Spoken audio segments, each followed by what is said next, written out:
Olá, sexto ano, aqui é a Karina, professora de geometria de vocês. Nossa segunda prova está se aproximando e para que vocês se preparem melhor, eu fiz esse vídeo revisional. Vamos começar falando sobre probabilidade. A probabilidade é um ramo da matemática que estuda maneiras de como estimar a chance de um determinado evento acontecer. Ou seja, quais as chances de sair o número 2 no lançamento de um dado, ou de sair cara no lançamento de uma moeda. Ou seja, qual a possibilidade daquilo acontecer. Não é algo certo, mas temos como estimar o que é mais possível acontecer. Para estudarmos probabilidade, eu preparei um exemplo para vocês. Uma urna possui 6 bolas azuis, 4 bolas vermelhas e 4 bolas amarelas. Tirando-se uma bola ao acaso, calcule a probabilidade de sair a bola azul. Ou seja, eu vou retirar a bola ao acaso, eu não estou vendo as cores das bolas, está dentro de uma urna todas as bolas. Então, eu preparei uma urna aqui para vocês. Primeiro, eu vou colocar todas as bolas azuis. 6 bolas azuis, 4 bolas vermelhas e 4 bolas amarelas. Então, minha urna está preparada. Para a gente determinar a probabilidade de sair uma bola azul, utilizamos uma pequena fórmula. A fórmula é: probabilidade é o número de casos favoráveis sobre todos os casos possíveis. Ou seja, é possível sair todas essas bolas aqui. Nós temos um total de 14 bolas. Então, o número de casos possíveis é 14. Se eu colocar a mão aqui na urna, eu posso retirar até 14 bolas, ou seja, qualquer uma dessas. Porém, qual é os casos favoráveis para o meu problema? Favoráveis, eu quero que saia bolas azuis, correto? Eu só tenho 6 bolas azuis, então o número de casos favoráveis é 6. Então, colocando na nossa fórmula, probabilidade fica 6 para 14, ou seja, eu tenho 6 casos possíveis dentro de 14.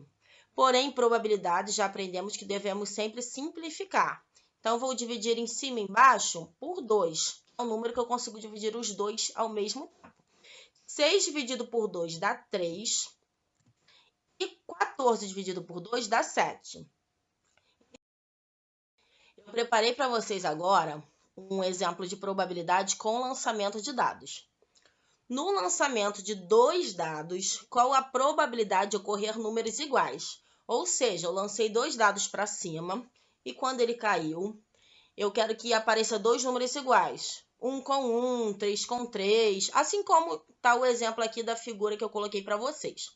Primeiro, devemos saber todos os casos possíveis, assim como eu coloquei no slide anterior, eu preciso saber o espaço amostral, ou seja, qual o número de possibilidades. O número de possibilidades é todas essas possibilidades aqui. Por quê? Porque são 2 dados, né? Então, o primeiro dado, 1, 2, 3, 4, 5 e 6. E o segundo, 1, 2, 3, 4, 5 e 6 também. Então, eu preparei essa tabela aqui, que já fizemos em aula. Ou seja, o 1 pode sair com 1, pode ser o dado 1 com 1. Pode ser um dado 1 que saiu 5 e o outro dado saiu 4. Pode ser um dado saiu 3 e o outro dado saiu 5. Então, temos todas essas possibilidades aqui.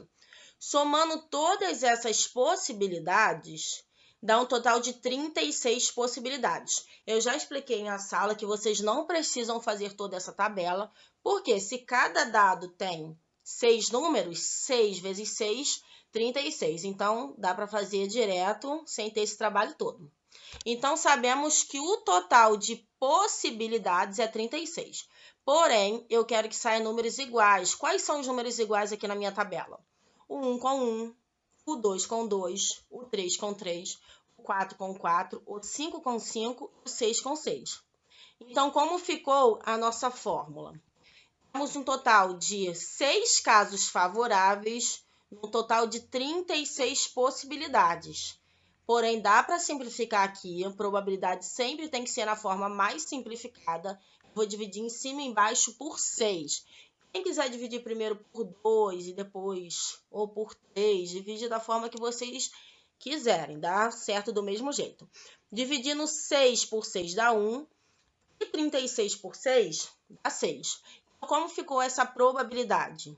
A probabilidade de ocorrer números iguais é 1 em 6. Ainda falando de lançamento de dados, porém agora somente um dado. Se eu lançar um dado, qual a probabilidade de obter um número par? Primeiro devemos saber o espaço amostral, ou seja, qual o total de possibilidades. Total de possibilidades no lançamento de um dado é 6, porque o dado tem 6 lados. Porém, quais são os números favoráveis neste problema? O 2, 4 e 6, que são os números pares do dado. Como vai ficar a nossa fórmula? Probabilidade é 3 em 6, ou seja, 3 números pares dentro do total de possibilidades. Aqui nós conseguimos simplificar, e em probabilidade sempre devemos simplificar. Então, a probabilidade simplificada ficará 1 em 2. A probabilidade de obter um número par no lançamento de um dado é de 50%, ou 1 em 2.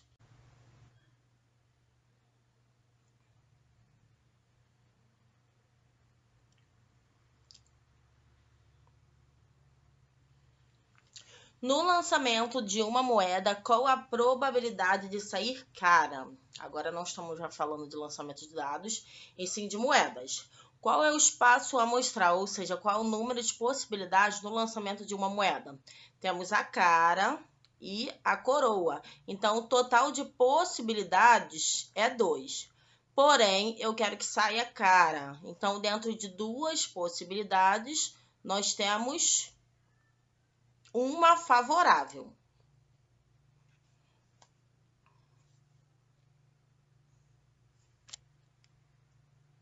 No lançamento de uma moeda, qual a probabilidade de sair cara? Agora saímos um pouco do dado e estamos entrando na moeda. O dado tem um espaço amostral de 6, porque o dado tem 6 lados. Agora, no lançamento de uma moeda, o espaço amostral é 2, porque a moeda tem cara e coroa, né? Apenas 2 possibilidades, esse é o espaço amostral. Porém, dentro de 2 possibilidades, o que é favorável dentro do nosso problema? Apenas 1, porque só tem uma cara quando lançamos uma moeda. Então, como vai ficar a nossa fórmula? Probabilidade de sair cara no lançamento de uma moeda é 1 em 2. Lembrando que não devemos falar em probabilidade como fração, não devemos falar 1/2, e sim 1 em 2. Ou 50%, mas como vocês estão começando a aprender agora, eu disse que pode deixar dessa forma, né? O segundo assunto da nossa prova é linhas poligonais. Uma linha poligonal é formada por segmentos de retas consecutivos que não possuem a mesma direção. Primeiro, devemos entender o que são segmentos de reta. Segmento de reta é definido como uma parte da reta, o qual está delimitada por 2 pontos, ou seja, se está delimitada por 2 pontos, o segmento de reta tem início e tem fim. Que são segmentos de retas consecutivos. Eu tenho o primeiro segmento de reta e o segundo segmento de reta. Lembrando que linhas poligonais devem ser feitas por segmentos de retas consecutivos que não estejam na mesma direção. Esse segmento de reta foi para um lado e o outro subiu, ou seja, não pode estar em linha reta. Para entender sobre segmentos de reta que não possuem a mesma direção, eu coloquei essa imagem para vocês, porque linhas poligonais são feitas de segmentos de reta que não possuem a mesma direção. Aqui em cima temos 3 segmentos de reta, só que todas elas seguem a mesma direção. Então, aqui eu não consigo linhas poligonais. Já na segunda imagem aqui, na segunda parte da imagem, temos 3 linhas consecutivas também, porém não possuem a mesma direção. Então, linhas poligonais são feitas desta forma aqui, a segunda parte da imagem. São retas consecutivas não colineares, porque elas não estão na mesma direção. As linhas poligonais podem ser classificadas em simples, não simples, aberta e fechada. As simples são quando elas não se cruzam, ou seja, as linhas poligonais não passam uma por cima da outra. Já não simples é o contrário, elas passam uma em cima da outra. Daqui a pouco eu vou dar exemplos sobre isso. Agora vamos falar sobre a fechada e a aberta. As abertas, quando a extremidade do último segmento não coincide com a extremidade do primeiro segmento.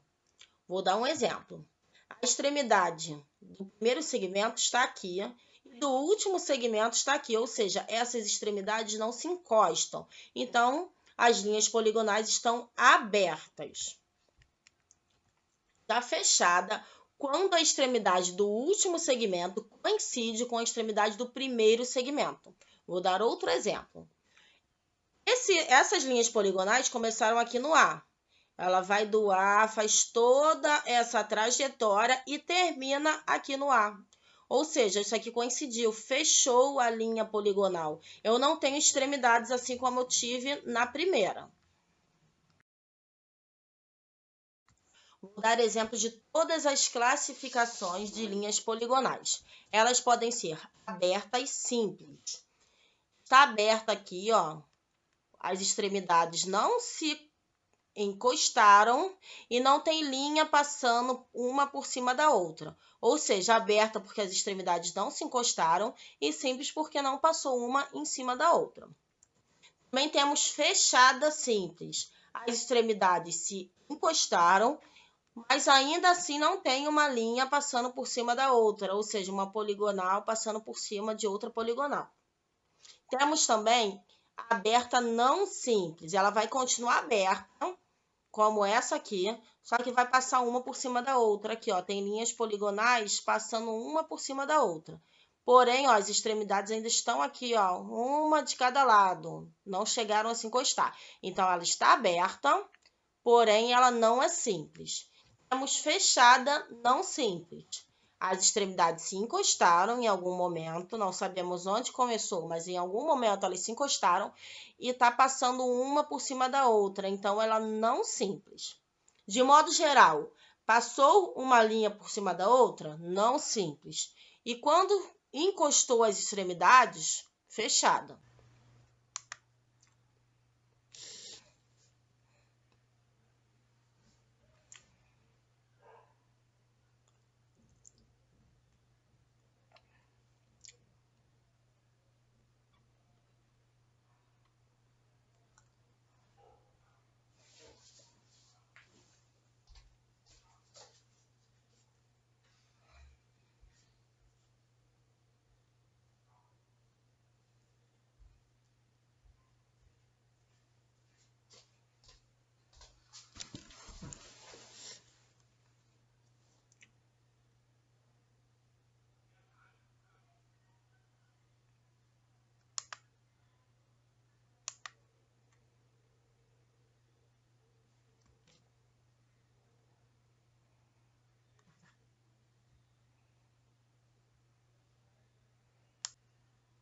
Outros exemplos de linhas poligonais.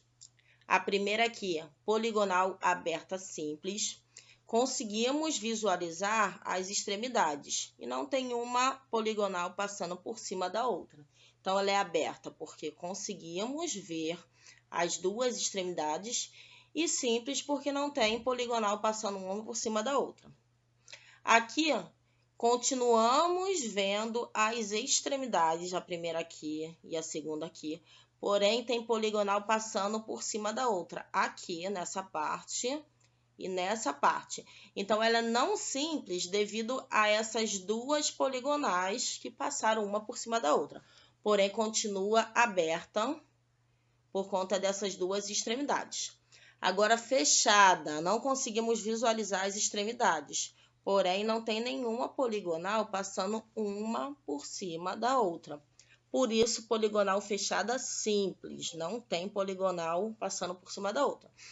Aqui, poligonal fechada, não conseguimos visualizar as extremidades, porém ela é não simples, porque temos essas poligonais passando uma por cima da outra.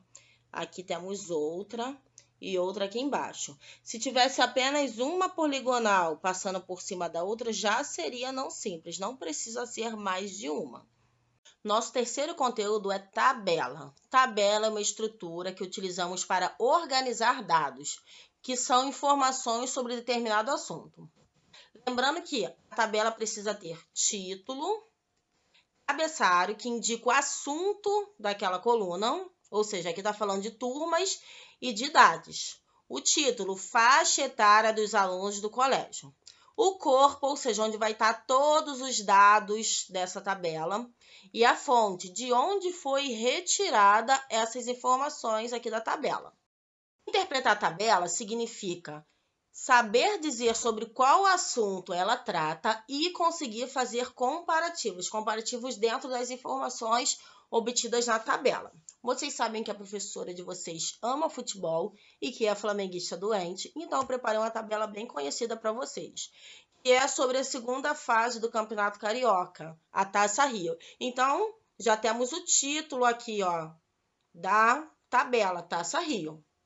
É o grupo A, porque na Taça Rio tem 2 grupos, né? E o Flamengo, ó, o Mengão aqui, está em primeiro lugar. Então, como eu que sou flamenguista, vou interpretar essa tabela. Eu quero saber sobre o meu time, correto? Então, vou vir aqui, ó, na primeira parte da tabela e eu consigo ver de maneira clara e objetiva que, por exemplo, o meu time jogou 5 vezes. Agora, se fosse uma pessoa que torce para o Bangu, ele vai lá no time dele e vai ver que o time dele jogou 5 vezes também. Teve quantas vitórias? 2 vitórias. O Bangu jogou 5 vezes e teve 2 vitórias. Empatou uma vez e foi derrotado 2 vezes. E eu preciso fazer esse comparativo dentro da tabela. Ou seja, comparar uma informação com a outra. Vou comparar, por exemplo, do meu time Flamengo com o time Botafogo, que é outro time bem conhecido. O Flamengo ganhou 5 vezes, já o Botafogo ganhou 2 vezes. Ou seja, eu consigo fazer comparativos dentro das informações da tabela e de maneira clara e objetiva. A tabela serve para isso. Imagine colocar todas essas informações sobre um campeonato em forma de texto. Seria bem mais difícil de conseguir acompanhar. Vemos aqui, olha, aqui eu coloquei a fonte, ou seja, eu fui lá no site do UOL e tirei essa tabela. Então, eu preciso colocar a fonte para que quem veja a tabela saiba de onde foi retirada essa tabela. Interpretar a tabela significa saber dizer sobre qual assunto ela trata e conseguir fazer comparativos dentro das informações obtidas na tabela. Vocês sabem que a professora de vocês ama futebol e que é flamenguista doente, então eu preparei uma tabela bem conhecida para vocês, que é sobre a segunda fase do Campeonato Carioca, a Taça Rio. Então, já temos o título aqui, ó, da tabela, Taça Rio. É o grupo A, porque na Taça Rio tem 2 grupos, né? E o Flamengo, ó, o Mengão aqui, está em primeiro lugar. Então, como eu que sou flamenguista, vou interpretar essa tabela. Eu quero saber sobre o meu time, correto? Então, vou vir aqui, ó, na primeira parte da tabela e eu consigo ver de maneira clara e objetiva que, por exemplo, o meu time jogou 5 vezes. Agora, se fosse uma pessoa que torce para o Bangu, ele vai lá no time dele e vai ver que o time dele jogou 5 vezes também. Teve quantas vitórias? 2 vitórias. O Bangu jogou 5 vezes e teve 2 vitórias. Empatou uma vez e foi derrotado 2 vezes. E eu preciso fazer esse comparativo dentro da tabela. Ou seja, comparar uma informação com a outra. Vou comparar, por exemplo, do meu time Flamengo com o time Botafogo, que é outro time bem conhecido. O Flamengo ganhou 5 vezes, já o Botafogo ganhou 2 vezes. Ou seja, eu consigo fazer comparativos dentro das informações da tabela e de maneira clara e objetiva. A tabela serve para isso. Imagine colocar todas essas informações sobre um campeonato em forma de texto. Seria bem mais difícil de conseguir acompanhar. Vemos aqui, olha, aqui eu coloquei a fonte, ou seja, eu fui lá no site do UOL e tirei essa tabela. Então, eu preciso colocar a fonte para que quem veja a tabela saiba de onde foi retirada essa tabela. Nesse enunciado, fala sobre multas que ocorreram no Brasil no ano de 2017. Fala também que o total de multas foi de 5.853.183. Porém, elas estão divididas nessa tabela. Em posições. Em primeiro lugar, os brasileiros tomaram mais multas por excesso de velocidade, de até 20%. Então, excedeu 20% a velocidade permitida. Em segundo lugar, os brasileiros tomaram mais multas por farol desligado durante o dia. Em terceiro lugar, excesso de velocidade. Então, aqui excederam um pouco mais a velocidade, de 20% a 50%. Diferente aqui do primeiro, que foi 20%. Quarto lugar, ultrapassagem proibida. Quinto lugar, motorista sem cinto de segurança. Sexto lugar, veículo sem documentação. Sétimo lugar, falta de equipamento obrigatório. Oitavo lugar, dirigir sem CNH. Nono lugar, veículo em mau estado de conservação. E 10º lugar, passageiro sem cinto de segurança. E aqui do lado tem o total de multas. Então, somou todos os brasileiros que tomaram multas por excesso de velocidade e colocaram aqui o total. Foram colocando o total de multas de cada um. Eu quero que vocês fiquem ligados aqui nesse total. Agora que já analisamos a tabela, fizemos uma leitura detalhada dela, vamos aos exercícios. Eu peço que vocês abram o livro para que vocês possam acompanhar a tabela, porque a tabela está no slide anterior. Letra A. Com base na tabela, está perguntando se a multa por excesso de velocidade, as multas por excesso de velocidade, são mais da metade do total de multas. Então, primeiro precisamos analisar as multas por excesso de velocidade.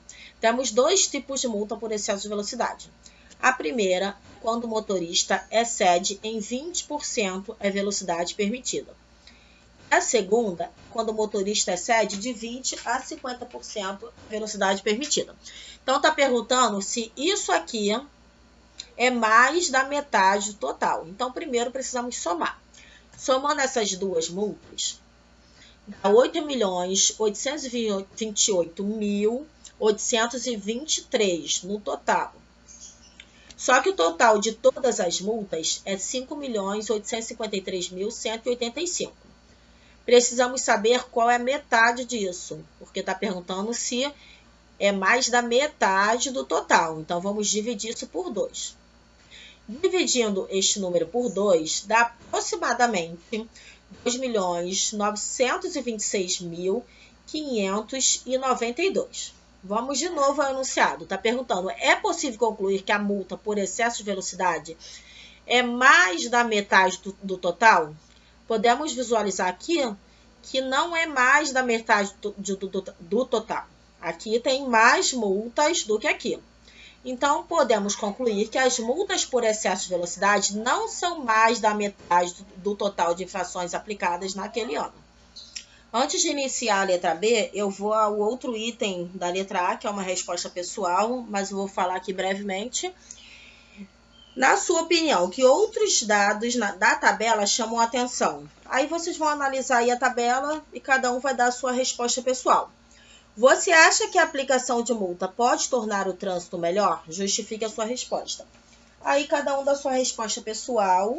Eu, por exemplo, acho que a aplicação de multa é importante, senão todo mundo ia dirigir com imprudência, ia dirigir acelerado e teria muito mais acidente. Mas aí a opinião pessoal de cada um, vocês podem discutir com os pais de vocês, que provavelmente o pai e a mãe têm CNH, ou só o pai ou só a mãe. Então, vocês conversem aí com eles e depois dá uma resposta pessoal, depois deles conversarem com vocês a respeito disso. Vamos à letra B agora. Utilizando as informações da tabela, um grupo de alunos construiu o seguinte gráfico para apresentar como complemento. Então, aqui é o gráfico que está representando as informações da tabela. O gráfico de barra, aqui na verdade tem até um errinho, que isso aqui não é um gráfico de barra, né? Isso aqui é um gráfico de coluna. foi a melhor escolha para representar as informações? Então, aí a opinião de cada um. Vocês acham que a informação ficou muito mais clara sendo representada nesse gráfico? Se vocês acham que sim, coloca sim. Se acha que não, coloca não. E dê sugestões de outros tipos de gráfico que podem ser utilizados para concluir essa tabela. Aí cada um dá a sugestão de gráfico de acordo com os gráficos que já aprendemos em aula.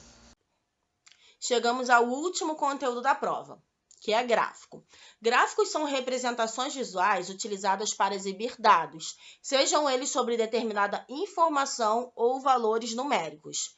É bem semelhante com tabela. Tabela também é feita para informar algo, seja com valores numéricos ou não.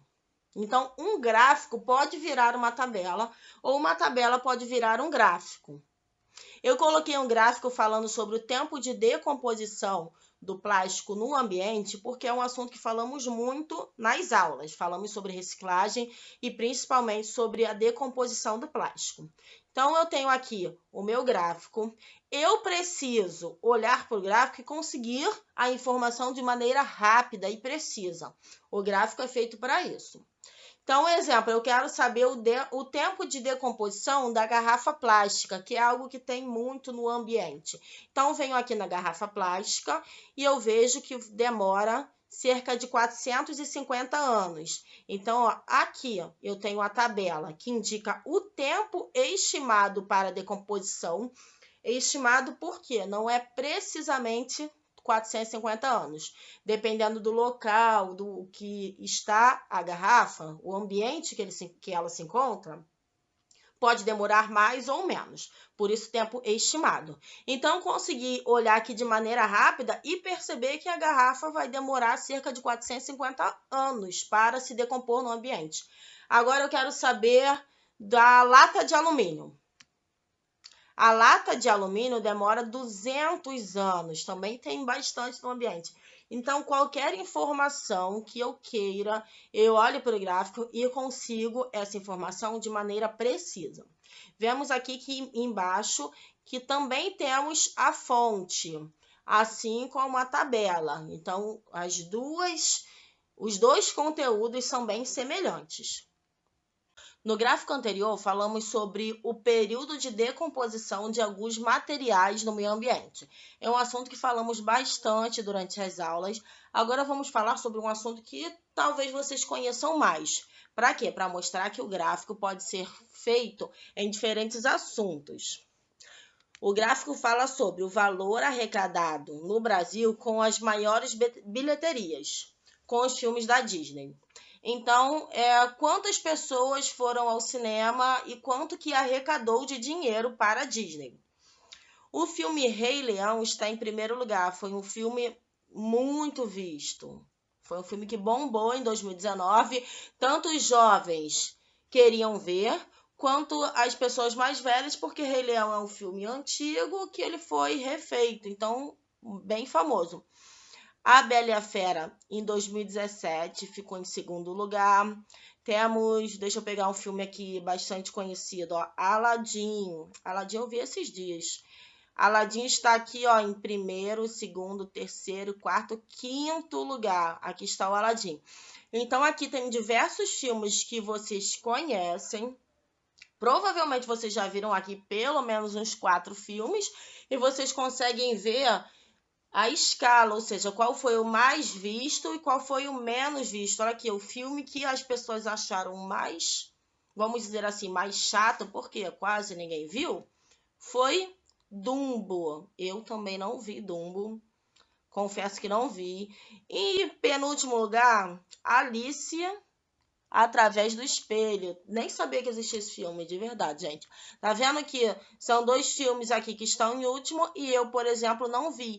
Então, o gráfico realmente retrata a realidade. Coloquei outro gráfico aqui de um assunto que eu acho que vocês vão achar interessantes, porque quase todo mundo tem telefone hoje em dia. Então, esse gráfico, que é um gráfico de barra, agora não estamos mais em gráfico de coluna, né? Gráfico de barra, sobre os aplicativos mais baixados.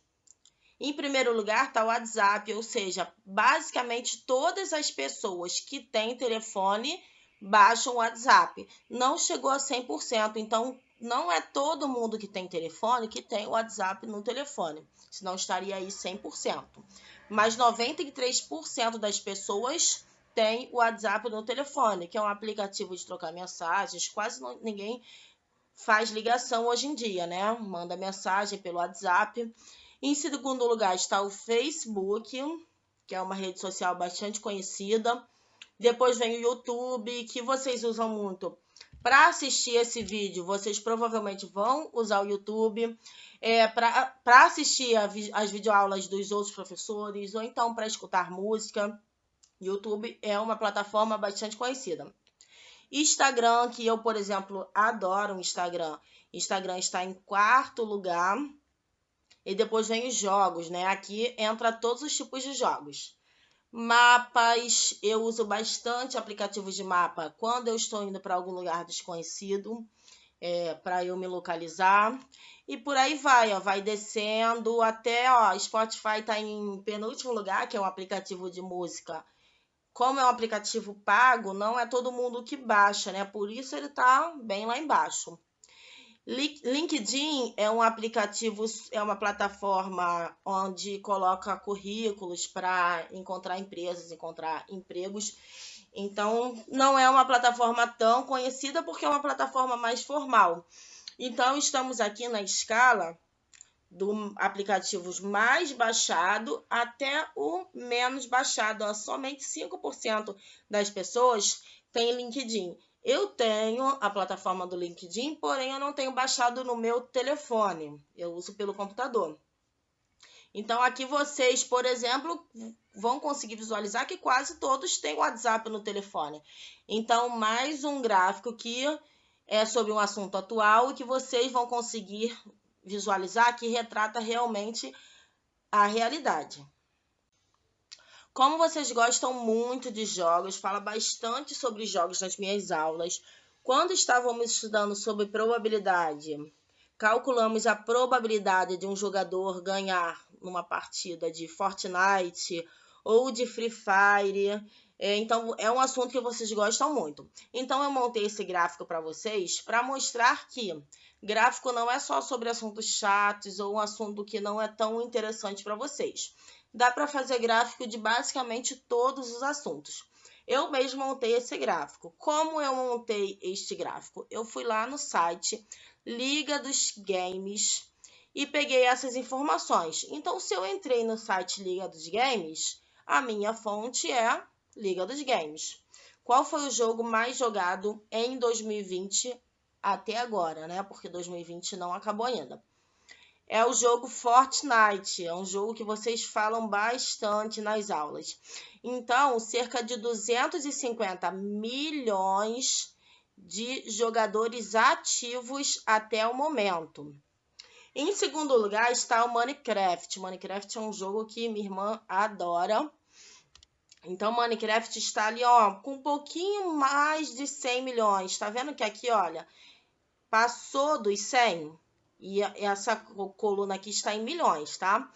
Depois vem o Free Fire e lá, ó, primeiro, segundo, terceiro, quarto, quinto lugar tá o famoso LOL, que quando eu era jovem, eu sou jovem ainda, na verdade, né? Mas quando eu era mais nova, era um jogo muito conhecido. E agora tá perdendo um pouco da popularidade, porque como aparecem novos jogos, o que é novo atrai mais, né? Então, ó, o famoso Fortnite, que é o que vocês mais gostam, está em primeiro lugar.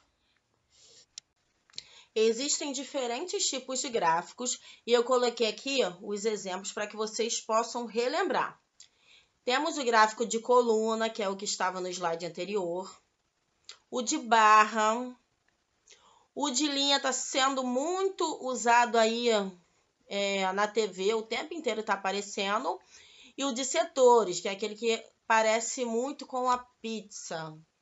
Então, gente, com esse conteúdo que é gráfico, nós finalizamos o nosso vídeo revisional.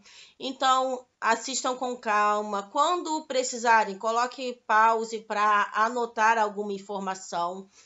Estude pelo vídeo revisional, pelas atividades do livro que fizemos todas. E se vocês fizerem tudo de maneira correta e estudar direitinho, eu tenho certeza que vocês vão se sair muito bem na prova.